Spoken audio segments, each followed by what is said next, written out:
Dou-vos as boas-vindas ao Discurso Direto, uma iniciativa do Novo e do Jornal Económico, com expressão na edição impressa do Novo, mas também é transmitida pela JTV e pode ser vista e lida nos sites e redes sociais, tanto do Novo como do JE. Temos connosco Carlos Cortes, que cumpriu 100 dias como bastonário da Ordem dos Médicos, e nesta entrevista vamos fazer um balanço deste período, falar sobre os desafios que a Ordem enfrenta, mas também vamos falar de política de saúde. Carlos Cortes, bem-vindo. Obrigado por ter aceitado o nosso convite. Muito obrigado. Cumpriu esta semana os primeiros 100 dias como bastonário da Ordem dos Médicos. Que avaliação é que faz deste período? Olha, eu confesso que mal tive a sensação de terem passado 100 dias de mandato da Ordem dos Médicos, porque assim que eu tomei posse, fui confrontado com uma série de acontecimentos externos que obviamente a Ordem dos Médicos tinha que dar resposta. Enfim, foram 100 dias muito desafiantes. E, não obstante, nós termos tentado, tanto o bastonário e a Direção Nacional da Ordem dos Médicos, o Conselho Nacional, imprimir aqui um perfil diferente à Ordem dos Médicos. Um perfil que nós estamos a tentar que seja mais próximo dos médicos, que são os nossos associados, os médicos que exercem em Portugal estão inscritos na Ordem dos Médicos, portanto a Ordem tem que dar aqui um sinal diferente, um sinal de modernidade aos seus associados, e estamos a tentar aqui, de alguma forma, organizar a estrutura para poder dar essa resposta, e há um conjunto de projetos, enfim, não queria falar sobre eles todos, mas há um conjunto de projetos que estão em desenvolvimento, mas também queremos aqui transmitir à população em geral que a Ordem dos Médicos tem aqui um caminho que eu acho que tem que ser diferente do passado. E tem que ser diferente não porque aquilo que foi feito no passado tivesse sido errado, mas cada época, obviamente, tem aqui uma resposta diferente da Ordem dos Médicos. Eu entrei para a Ordem dos Médicos em 2014, em que o bastonário da Ordem dos Médicos era o professor José Manel Silva. Continuei depois na Ordem dos Médicos com o bastonário que me antecedeu, o Dr. Miguel Guimarães, e eles tiveram pela frente também desafios muito, muito importantes. O primeiro, Portugal estava a atravessar uma crise económica de impacto, enfim, global, mas que teve aqui em Portugal uma expressão que se traduziu muito no impacto sobre o sistema de saúde, sobre os cuidados de saúde, sobre os próprios médicos, e o professor José Manel Silva, na altura, foi um bastonário muito importante nessa fase tumultuosa, essa fase difícil que o país, que os doentes atravessaram. E da mesma maneira, o Dr. Miguel Guimarães atravessou também um período extremamente difícil, em que foi necessário muita coragem que ele teve durante a pandemia. Eu estou-me a referir, obviamente, à pandemia Covid-19, uma crise sanitária sem precedentes nos últimos 100 anos em Portugal, e a Ordem dos Médicos aí também teve que, mais uma vez, estar na linha da frente dos cuidados de saúde. E agora, com certeza, enfim, que se vão colocar novos desafios, e de facto houve aqui um conjunto de aspectos iniciais. Talvez neste momento o mais difícil é aquele que a Ordem dos Médicos, e mais do que a Ordem dos Médicos, aquele que a medicina está a atravessar em Portugal, que é a revisão do Estatuto da Ordem dos Médicos. Vamos começar exatamente por aí. Esse é o primeiro processo. Apanha o processo já numa fase final, pior do que isso, com tempos de resposta muito limitados, porque o processo, a gestão política do processo foi o que foi, e eu pergunto-lhe que avaliação é que faz da proposta que o Governo lhe enviou, e se era o que estava à espera, e se foi possível, naquele período curtíssimo, naqueles 3 dias e qualquer coisa, se foi possível mudar alguma coisa para o texto final, que ainda não conhecemos bem, mas que será apresentado um destes dias na Assembleia da República. Olha, eu tenho que lhe dizer que o comportamento do Governo no tema da revisão dos estatutos das ordens profissionais, e neste caso em concreto da Ordem dos Médicos, foi absolutamente lamentável. Foi lamentável e até, devo dizer, vergonhoso para uma democracia já madura como é a nossa democracia. Em primeiro lugar, na forma que o processo teve. E disse muito bem, nós recebemos documentos do governo em que o prazo para resposta era de 3 dias úteis. E atenção, nós estamos a falar de documentos que são os estatutos da Ordem dos Médicos, têm centenas, enfim, mais de 100 artigos que nós tivemos que analisar em tempo recorde. Mas também lamentável o processo naquilo que foi o conteúdo dessas propostas. E aquilo que foi o conteúdo dessas propostas, eu iria dividi-los em duas áreas. A primeira área que tem a ver diretamente com a aplicação da Lei Quadro das Ordens Profissionais, Sim. que foi aprovada a 22 de dezembro de 2022. 21 de dezembro de 2022. Portanto, há mais de 6 meses. E o que é que a Lei Quadro vem introduzir? Vem introduzir aqui uma modificação que configura, do meu ponto de vista, uma intromissão absolutamente também aqui inaceitável do poder político sobre as ordens profissionais, neste caso em concreto sobre a ordem dos médicos. Finalmente, o poder político está a conseguir pôr a mão nas ordens profissionais, que é uma tentação que o poder político já tem desde há várias décadas. E este pôr as mãos na ordem dos médicos concretiza-se do ponto de vista da Lei Quadro das ordens profissionais em 3 aspectos. O primeiro aspecto, a criação de um novo órgão, um órgão de supervisão.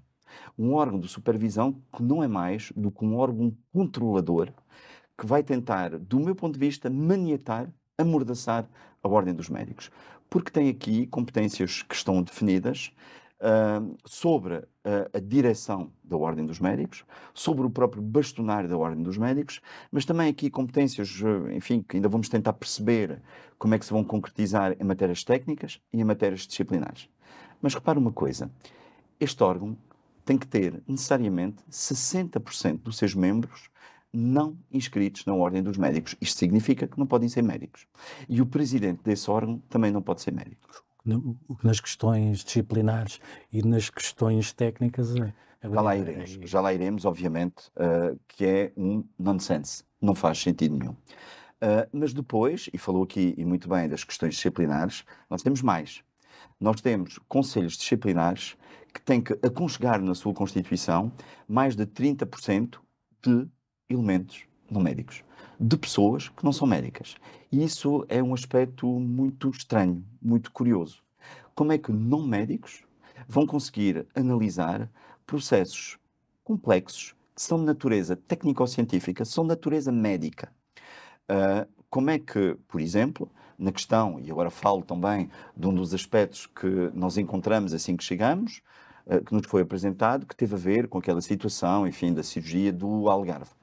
Eu questiono-me como é que pessoas que não têm nenhum conhecimento de medicina, nos aspectos até do funcionamento da profissão médica, das relações que existem, enfim, na área da saúde, nos cuidados de saúde, como é que se vão poder pronunciar, como é que vão poder falar, opinar sobre questões técnico-científicas, neste caso em concreto, da cirurgia. Como também há aqui outro problema que, enfim, que também, confesso, me incomoda um pouco, que são as questões da confidencialidade. Que nós percebemos que possam ser asseguradas, neste caso em concreto, por um médico, porque o médico tem um juramento no início da sua atividade, que é o juramento de Hipócrates. E no juramento de Hipócrates, aquilo que o médico diz é que vai ter que guardar os segredos, enfim, os aspectos da sua profissão até ao final da sua vida. Toda a sua vida, independentemente de estar a exercer medicina ou deixar de exercer, independentemente de ter um cargo na Ordem dos Médicos ou em qualquer outra organização, tem que manter o segredo profissional, o segredo que é a base e o pilar da relação médico-doente. Mas a cereja, se me permite, no topo do bolo, é a criação de uma figura que é a figura do provedor do doente. E eu concordo totalmente na criação dessa figura do provedor do doente. O que é estranho é que o provedor do doente não possa ser um médico. Pode ser qualquer profissional, qualquer pessoa que esteja ligada a uma área profissional, exceto se for médico.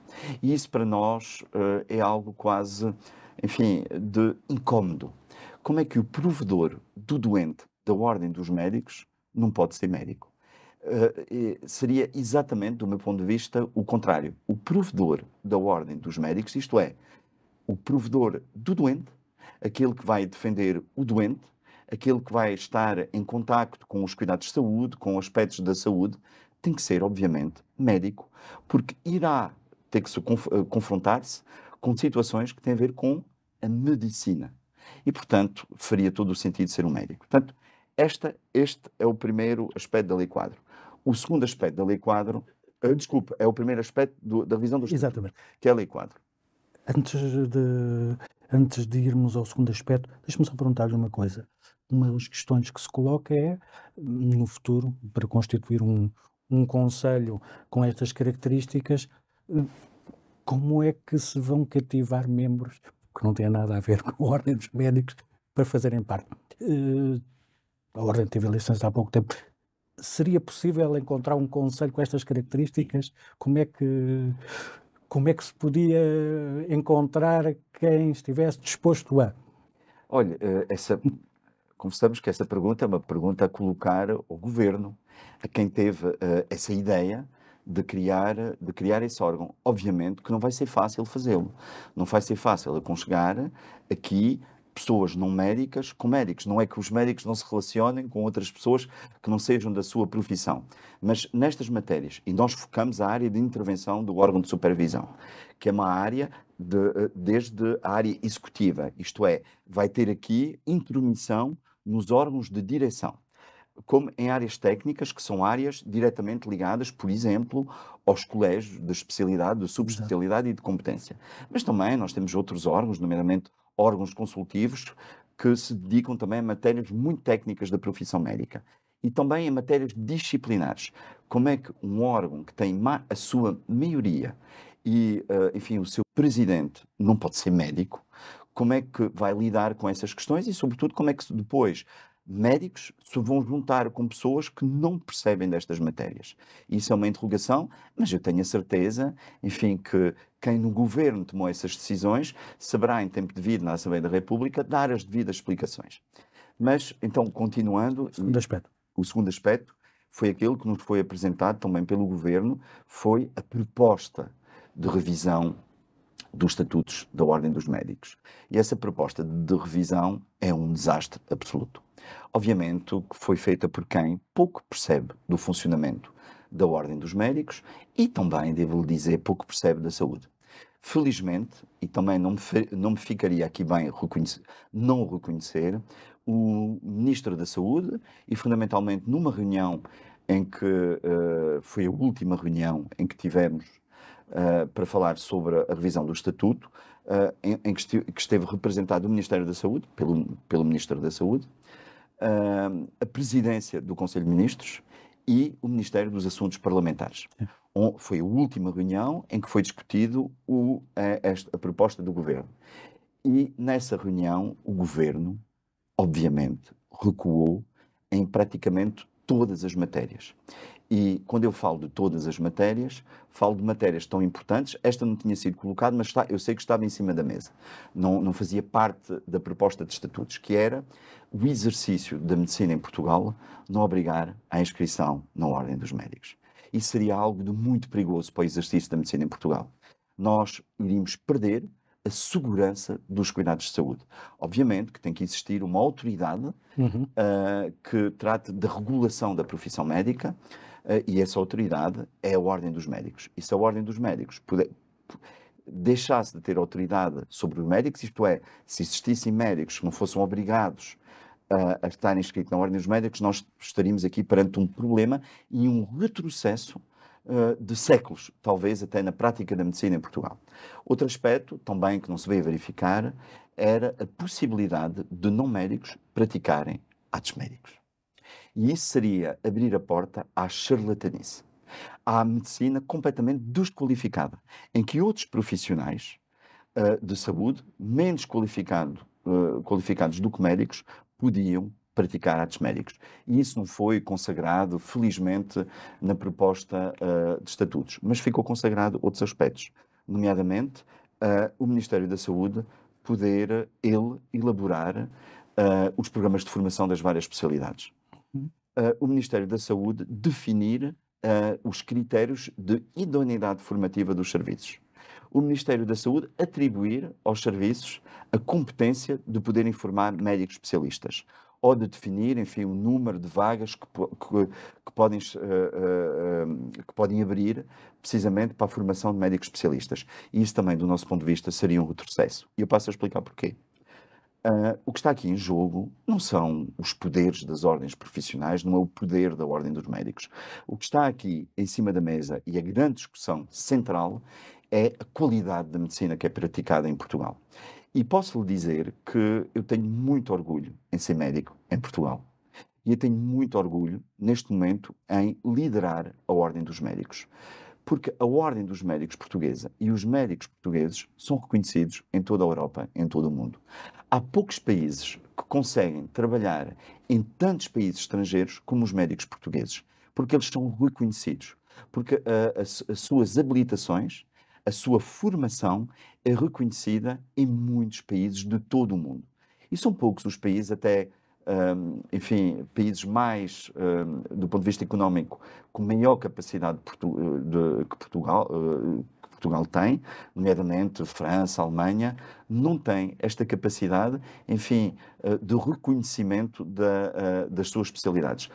Portugal tem muitos dos seus programas de formação copiados pela União Europeia e por vários países da União Europeia. Portanto, isto prova que o caminho que Portugal tomou em termos de formação médica é o caminho correto, é o caminho adequado, porque há exigência na formação dos nossos especialistas. E, de facto, eu penso que aqui esta reunião foi absolutamente decisiva, a última reunião que tivemos, em que estes 3 ministérios perceberam que este caminho não só tinha que se manter, mas que tinha que ser aprofundado. E, além disso, outro aspecto que eu considero positivo, não obstante nós entendermos que ele tem que ser aprimorado, é, finalmente, a consagração da lei do ato médico. E eu posso dizer que isto foi uma conquista muito importante para a Ordem dos Médicos, que anda a reivindicar a aprovação da lei do ato médico já há muitos anos e que agora não estava previsto no Estatuto. Ela decorreu das negociações que a Ordem dos Médicos teve com o Ministério da Saúde. Ela está consagrada no Estatuto que foi apresentado à Assembleia da República. Obviamente que a lei tem que ser melhorada, tem que ser aprimorada, mas não deixa de ser um elemento positivo.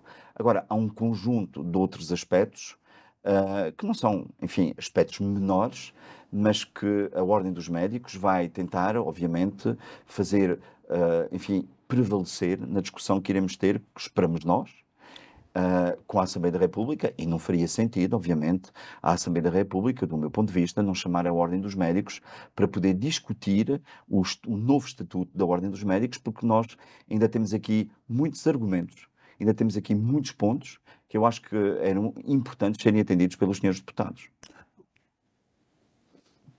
Queria fazer o Fórum Médico, ainda o vai fazer, ainda vem a tempo de contribuir para... Sim, nós queremos o Fórum Médico. O Fórum Médico é uma plataforma que reúne todas as organizações médicas. Eu acho que nestes processos, o diálogo, a democracia a funcionar, os vários parceiros da Ordem, externos, mas também como internos, devem ter conhecimento das propostas e do processo que está a decorrer. Nós temos feito muitas reuniões. Eu, ainda esta semana, vou ter novamente uma reunião com todos os colégios da Ordem dos Médicos, são 92 colégios. Nós temos tido reuniões presenciais com os médicos no Porto. A semana passada tivemos na região centro, em Coimbra, e para a semana vamos ter também uma reunião geral de médicos em Lisboa, onde precisamente vamos fazer um ponto da situação e vamos, enfim, aqui dialogar e tentar perceber aquilo que os médicos acham deste novo estatuto e qual tem que ser o caminho a tomar. Um dos aspectos, obviamente, é a reunião desta plataforma, do Fórum Médico, que congrega em si a Ordem dos Médicos, várias associações do setor, a Associação Portuguesa de Medicina Geral e Familiar, a associação que representa também os médicos da saúde pública e os sindicatos médicos. Para nós estabelecermos aqui uma estratégia de manter, obviamente, a negociação, mas também aqui uma estratégia de intervenção de outras formas, se essa intervenção for necessária. Eu trabalho sempre desta forma, dou sempre espaço ao diálogo, mas estou sempre à espera do pior e quero estar preparado para o pior. E se a razoabilidade não for, digamos aqui, a palavra de toque desta negociação na Assembleia da República, a Ordem dos Médicos terá, com certeza, outras formas de fazer prevalecer esta razoabilidade. Nós falamos sobre estes 100 dias, além dos estatutos, teve 1 ou 2 casos relacionados com o exercício da medicina que tiveram um alto perfil mediático e obrigaram à intervenção da Ordem. Comecemos primeiro pelas queixas das alegadas negligências no Hospital do Algarve. Eu perguntava-lhe se nesse aspecto, pelo que se pode ver do processo a esta altura, se todos os agentes o abordaram da melhor forma e no tempo certo, incluindo a própria Ordem. Porque nós sabemos que houve queixas, houve delays no reconhecimento das queixas e depois um processo posterior ao ser tornado público o que estava a acontecer. Toda a gente funcionou, do seu ponto de vista, claro, da forma correta no tempo certo? Olha, em primeiro lugar, eu quero aqui afirmar a minha intransigência e o meu rigor na prática, na boa prática da medicina e nas leges artes. Os médicos, todos os médicos, são obrigados ao cumprimento escrupuloso do seu código deontológico, por um lado. E por outro lado, em oferecer os melhores cuidados de saúde aos seus doentes. Portanto, esta é a leitura que eu faço da Ordem dos Médicos.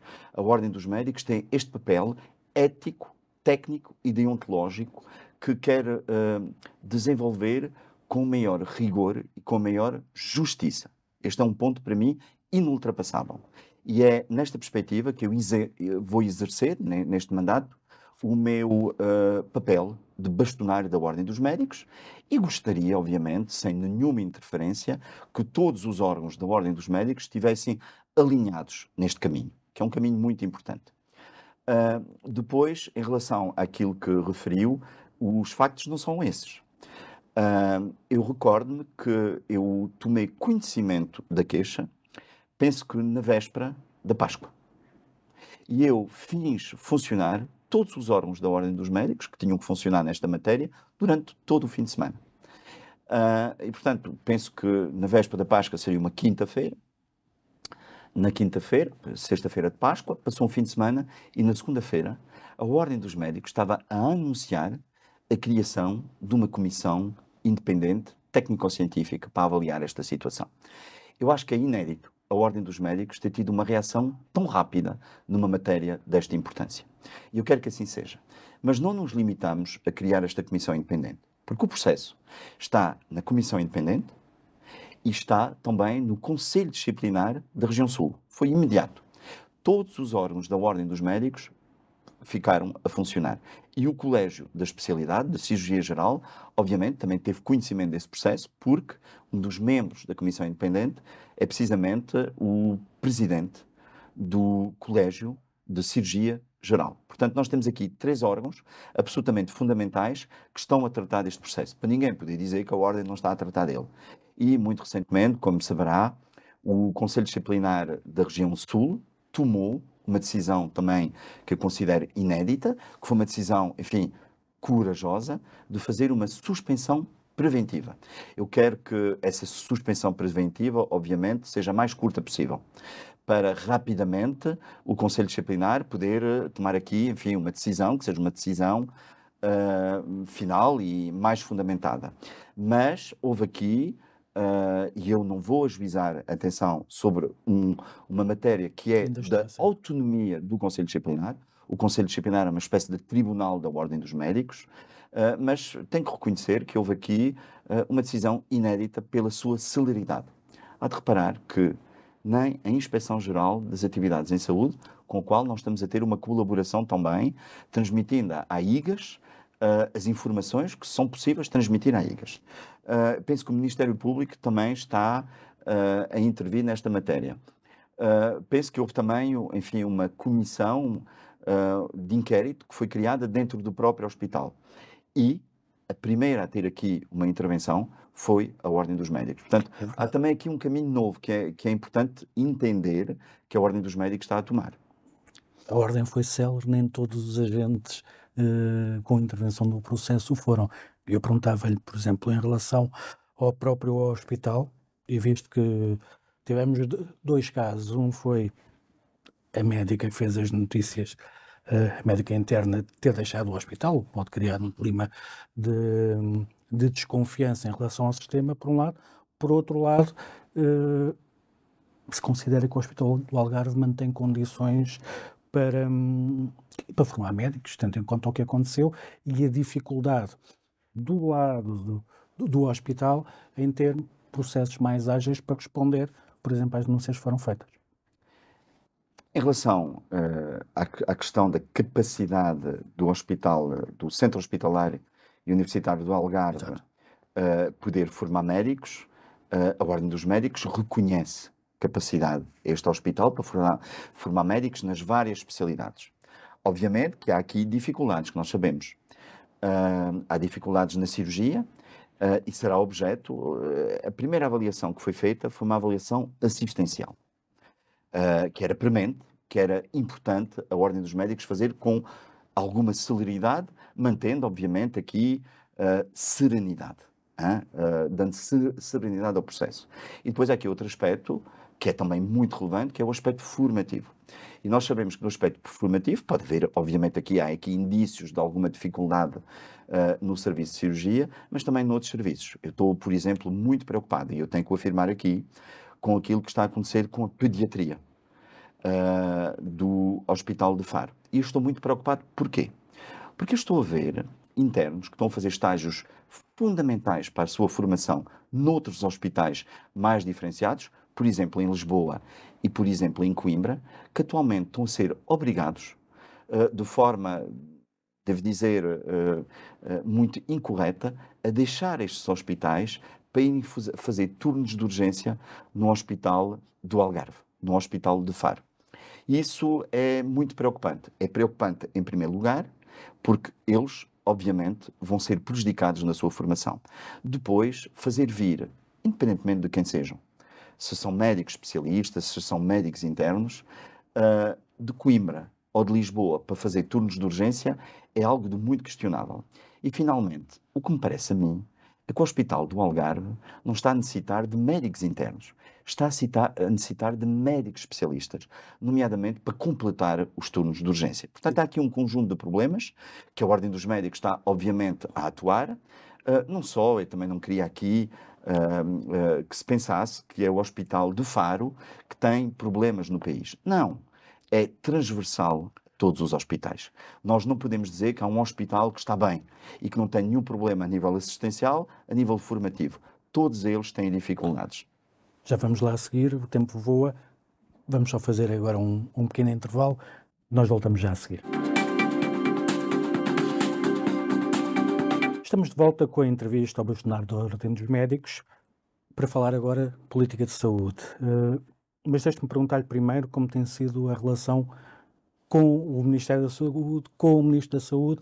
Falou há pouco na reunião por causa dos estatutos. Tem sido crítico de muitas das medidas e há no Ministério quem o acusa inclusive de insensibilidade política. E o que eu quero perguntar é se a relação é difícil e se é ouvido pela tutela, se é reconhecida a sua participação na definição das políticas. Olha, eu fico muito satisfeito de me reconhecerem insensibilidade política. Ficaria preocupado se me acusassem de insensibilidade técnico-científica na área da medicina.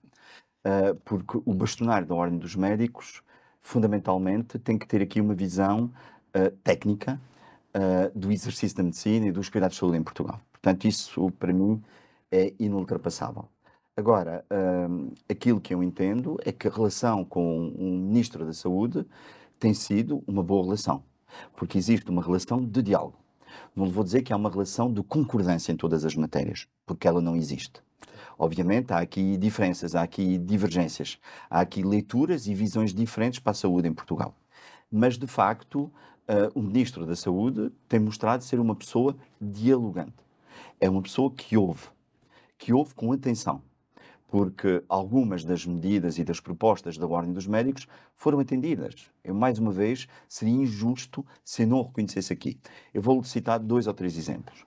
Quando nós dissemos ao Ministro da Saúde que seria importante, depois dos médicos internos se tornarem especialistas, portanto, houve aqui um momento no final do mês de março em que houve um conjunto de exames de final de especialidade em que os médicos em formação se tornam especialistas.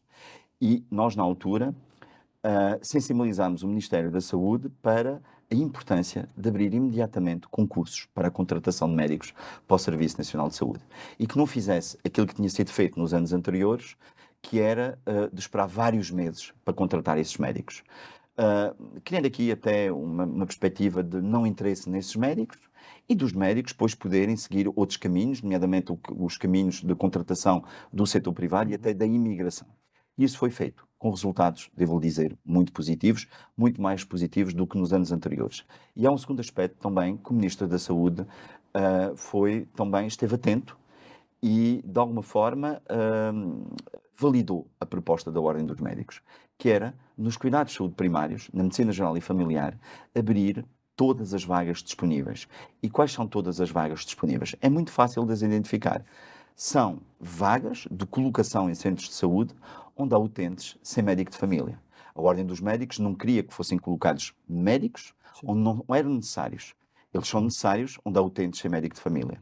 E o Ministro da Saúde fez exatamente isso. Abriu todas as vagas no país onde havia utentes sem médico de família. E sabe aquilo que aconteceu? Aconteceu uma contratação inédita de muitos médicos, muito mais do que era esperado, para o Serviço Nacional de Saúde, para os centros de saúde. Portanto, não posso dizer que o Ministro não ouve. O Ministro ouve. Obviamente que há outras matérias em que nós gostaríamos que houvesse aqui, enfim, posições diferentes. Eu não posso dizer a mesma coisa e, se calhar, essa insensibilidade política dirige-se mais, enfim, vem mais da direção executiva do Serviço Nacional de Saúde. E nós não encontramos aqui a mesma abertura e a mesma capacidade de diálogo. Essa é a pergunta seguinte. Essa é a grande mudança estrutural no setor da saúde nos últimos anos, a criação da Direção Executiva do Serviço Nacional de Saúde. É o passo para resolver os problemas? É mais um elemento na engrenagem que dificulta a abordagem às políticas? Como é que olha para o que tem sido feito? Eu posso lhe dizer que vou ter alguma dificuldade em responder à sua pergunta. Em primeiro lugar, eu refiro-me aqui à direção executiva e à maneira como a direção executiva tem funcionado. Não propriamente ao Dr. Fernando Araújo, por quem tenho imenso respeito pelo trabalho que desenvolveu e sabemos todos que é uma pessoa com enormes capacidades. E é uma pessoa também muito determinada, mas talvez tão determinada que não dá espaço aqui ao diálogo. E esse diálogo com os agentes do setor, com os profissionais que no dia a dia estão no terreno, do meu ponto de vista, seria absolutamente essencial e importante. Nós ainda não tivemos, da parte da direção executiva, e a Ordem dos Médicos teve o cuidado de solicitar uma reunião à direção executiva, aliás, a todos os organismos dependentes do Ministério da Saúde, do Ministério da Defesa Nacional, vamos agora reunir com a Ministra da Defesa Nacional e também com a Ministra da Justiça. E estes três, e não só, depois, enfim, pediremos reuniões a outros membros do governo, mas são estes três ministérios que têm médicos. E o bastonário da Ordem dos Médicos não representa só os médicos do Serviço Nacional de Saúde, só os médicos do Ministério da Saúde, mas também de outros ministérios em que os médicos estejam, enfim, a desenvolver a sua atividade. Mas, de facto, nós tivemos essa reunião onde apresentávamos a disponibilidade da Ordem dos Médicos em ajudar e a vontade da Ordem dos Médicos em contribuir para o desenvolvimento da saúde no nosso país. Que esta é que tem que ser a primeira função da Ordem dos Médicos. Ah, e eu lamento dizê-lo, mas ao fim de 3 meses nunca houve interesse da direção executiva em fazer participar a Ordem dos Médicos, em colocar dúvidas, questões, pedir colaboração à Ordem dos Médicos. E de alguma forma eu fico um pouco desiludido que isso não tenha acontecido. A Ordem dos Médicos é provavelmente neste momento a instituição técnica mais diferenciada na área da saúde do país. E era importante e era benéfico para o país quem toma decisões na saúde se socorrer muitas vezes das opiniões da Ordem dos Médicos. Eu não estou a dizer aqui que a Ordem dos Médicos é que tem que tomar as decisões. Não. O poder político é que as tem que tomar. Mas tem que as tomar também, saber tomá-las de forma estruturada e fundamentada. E aqui a Ordem dos Médicos podia ser um parceiro e um aliado essencial para o desenvolvimento das políticas de saúde do nosso país. Portanto, eu não posso fazer a mesma apreciação, eu lamento, e falando também aqui, enfim, de forma honesta, não houve ainda essa abertura. Mas eu estou absolutamente convencido que com os alertas e as chamadas de atenção, enfim, que a Ordem dos Médicos, as chamadas de atenção positivas que a Ordem dos Médicos tem, enfim, enunciado nestes últimos tempos, que a direção executiva irá perceber que ouvir as pessoas, e quando eu digo as pessoas, falo dos profissionais de saúde, Sim. dos médicos, mas também os doentes, poderá ser benéfico para um caminho, e aí é que está, por isso é que eu disse que eu não ia conseguir responder, que nós não sabemos qual é. Nós ouvimos falar de um conjunto de mudanças, ouvimos falar das unidades locais de saúde, das ULS 2.0, nós não sabemos o que é, de um conjunto de mudanças que vão ser feitas no país. Algumas delas sabemos que são mudanças pontuais, são mudanças transitórias, são, enfim, uma espécie de manta de retalhos que está a ser feito, nomeadamente na questão das urgências rotativas. Não percebemos verdadeiramente qual é o objetivo, qual é o caminho que está a ser tomado. E seria muito importante o país perceber e saber.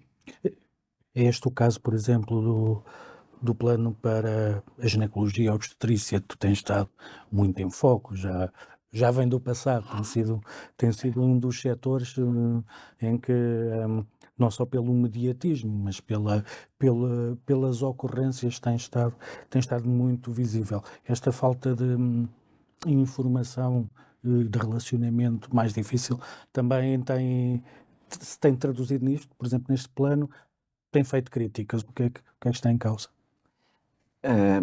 É assim, eu também não queria, nesta fase, nós vamos entrar num período difícil, que é o período do verão, e todos sabemos que é um período difícil. Eu não queria aqui ser alarmista. Era a última coisa que eu queria fazer. Mas, de Eu tenho facto, aqui para perguntar também, não sobre especificamente a obstetrícia, mas também, no geral, se podemos estar descansados que o sistema vai funcionar no verão, isto é o segundo verão pós-pandemia, tendo em conta aquilo que nós temos noticiado, devemos estar preocupados, não devemos estar preocupados? eu penso que se o Ministério da Saúde, se a direção executiva tomarem as medidas que são necessárias serem tomadas, não vamos estar preocupados. Mas é preciso tomar as medidas que são necessárias tomar. É preciso olhar para a urgência de uma forma diferente, é preciso nós acelerarmos, e há aqui um arrastar completamente incompreensível. A direção executiva, que nós sabemos que não tem, enfim, aqui um estatuto próprio, isto é, uma regulamentação, está a funcionar desde dezembro. O Ministro da Saúde também ainda não está desde, enfim, pouco mais tempo. Mas, apesar de tudo, há aqui mudanças estruturais que são necessárias, há aqui correções que têm que ser feitas prementes no Serviço Nacional de Saúde, nomeadamente esta questão da reestruturação da urgência, o papel da literacia, o papel dos cuidados de saúde primários, o papel da ligação entre os cuidados de saúde primários e a urgência, o papel do setor social, que é muito importante. Um dos problemas fundamentais aqui da resposta dos hospitais tem precisamente a ver com os doentes, ali uma franja de doentes mais idosa, que ocupa um espaço muito importante, nós sabemos, na urgência, de situações que podiam ser resolvidas no seu lar, por exemplo, ou no seu domicílio.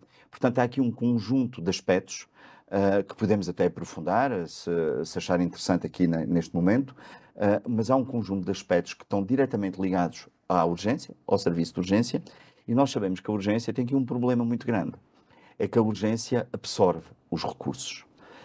Recursos, enfim, financeiros, recursos técnicos e, sobretudo, recursos humanos. E quando os médicos têm que assegurar serviço de urgência, não estão nos blocos operatórios, não estão nas suas consultas, não estão nos internamentos, nas enfermarias. E, portanto, fazem falta aí. E quando não estão nas consultas, não estão a tratar, a acompanhar adequadamente os seus doentes. E, portanto, os seus doentes vão piorar e vão ter que se dirigir à urgência, obviamente, para tratarem depois do seu problema agudo.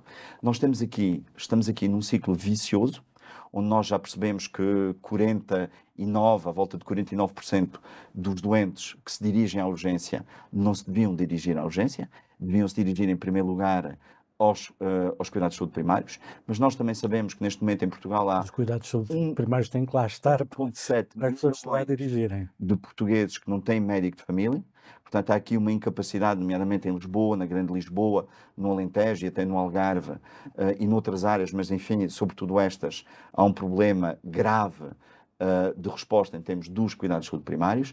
Portanto, a atuação, eu sei que não é fácil, eu sei que ela tem que ser feita em vários níveis, mas precisamente perante as dificuldades é que nós temos que ter as medidas mais prementes, mais corajosas e adaptadas à realidade do terreno.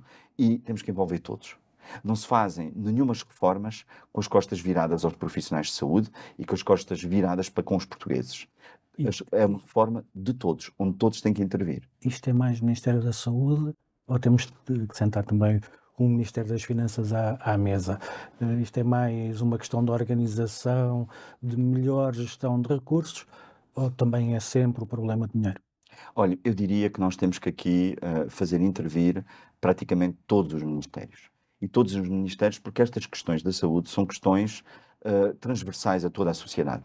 Nós temos que saber trabalhar na prevenção. E quando nós trabalhamos na prevenção, temos que olhar para as cidades, temos que olhar para um conjunto de aspectos, para a habitação, até para as atividades físicas, enfim, um conjunto de aspectos que são importantes. Temos que olhar para a literacia e a capacidade do país também de potenciar o conhecimento na saúde, não só, enfim, nas pessoas, nos doentes, mas também, olhe, nas autarquias, noutros agentes que são absolutamente fundamentais. O Ministério da Saúde, o Ministério da Educação, o Ministério do Ensino Superior também têm que ser envolvidos. E, obviamente, este envolvimento de todos estes ministérios tem aqui o Ministério Chapéu, falou nele e falou muito bem, que é o Ministério das Finanças. E nós não só continuamos numa suborçamentação do sistema de saúde, e eu não sou logo aquela pessoa que diz os problemas da saúde resolvem-se com injeção de investimento financeiro na saúde. Não é só isso. Obviamente que há outros aspectos importantes, mas a saúde, do ponto de vista financeiro, tem dois problemas. Tem uma suborçamentação presente e tem uma suborçamentação passada, mas que criou aqui um conjunto de problemas que obviamente são necessários resolver. Houve aqui um somário de suborçamentação ao longo dos anos que faz com que, neste momento, o Serviço Nacional de Saúde, infelizmente, deixou de ser atrativo. Deixou de ser atrativo para os médicos. Não só numa questão fundamental que está a ser tratada pelos sindicatos, que é a questão salarial, em que a Ordem dos Médicos não é o âmbito da Ordem dos Médicos, a Ordem dos Médicos obviamente não é uma organização sindical, mas em que o bastonar da Ordem dos Médicos tem que defender aqui um aspecto essencial, que é a dignificação da profissão médica. E, portanto, os vencimentos que neste momento os médicos têm não são vencimentos que estão ao nível da sua diferenciação técnica e da sua responsabilidade no Serviço Nacional de Saúde. Mas há também aqui outros aspectos fundamentais. A questão da formação. Ter acesso à formação e poder dar formação. Os médicos mais diferenciados poderem dar uma formação. A questão da progressão na carreira médica, que é também muito importante. Uma carreira médica estruturada para o setor público e para o setor privado e social, obviamente. E também condições de investigação. A investigação é muitas vezes desvalorizada, mas é um elemento absolutamente essencial no desenvolvimento da medicina e da saúde no nosso país. E os médicos, infelizmente, que querem muito fazer investigação, não têm condições para poder fazer. Isso também tem que ser modificado. Nós ultrapassámos largamente o nosso tempo. Vou fazer só uma última pergunta. A nova lei do tabaco, que tem implicações na saúde pública, aliás, é justificada pela capacidade de influir na saúde pública, acaba por ser a decisão mais visível do governo nos últimos meses nesta área. Como é que comenta, como é que se posiciona a Ordem em relação ao que o governo propõe? Muito bem, eu acho que faltou aqui, enfim, algum elan ao governo para apresentar aqui medidas, do nosso ponto de vista, que seriam mais adequadas. Mas ainda me queria muito aqui pronunciar, e eu vou-lhe dizer porquê. Porque a Ordem dos Médicos internamente está a estudar esta matéria e está a estudá-la até numa visão, obviamente, mais técnica, que é isso que compete à Ordem dos Médicos. E no momento adequado, a Ordem dos Médicos irá transmitir ao Ministério da Saúde, enfim, aos vários elementos do governo com os quais esta medida diz respeito, para, enfim, sensibilizar o governo para aquelas que têm que ser as medidas que têm que ser tomadas em relação ao tabaco. Carlos Cortes, muito obrigado. Eu é que agradeço. Foi um prazer tê-lo connosco. Agradeço também a quem nos acompanhou. Esta entrevista pode ser lida na edição impressa do Novo. Continuará disponível em onovo.pt, também em jornaleconómico.pt, sites onde poderá também acompanhar as últimas notícias da atualidade. Até uma próxima oportunidade.